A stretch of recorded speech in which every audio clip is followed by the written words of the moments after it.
ऐसा सेब का सिरका लेकर आया हूँ आपके लिए, जिसको कनाडा हर्बल बनाता है। हर्बल कनाडा बनाता है जैसे कि आपका दिल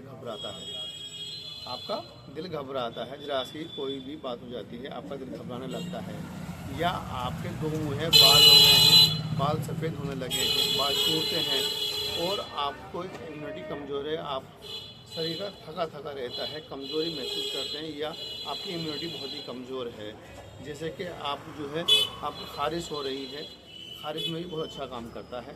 आपका फैट बढ़ रहा है बहुत, और वो लूज़ करना है, यानी कि पतला होना है, फैट बढ़ा हुआ है, पतला होना है, तो इसका इस्तेमाल करें। 10 ml सुबह, 10 ml शाम। इसको गुनगुने पानी के से आधा 10 मिले सेब का सिरका कनाडा हर्बल का, इसका सेवन करें। सभी सरकारी और मेडिकल स्टोर बड़े आसानी से मिल जाता है, कहीं से भी ले सकते हैं। अगर हमसे मशवरा करना है, स्क्रीन पर नंबर दिया गया है, सुबह 9 बजे से शाम 6 बजे तक मशवरा कर सकते हैं। मैं इंतज़ार आलम से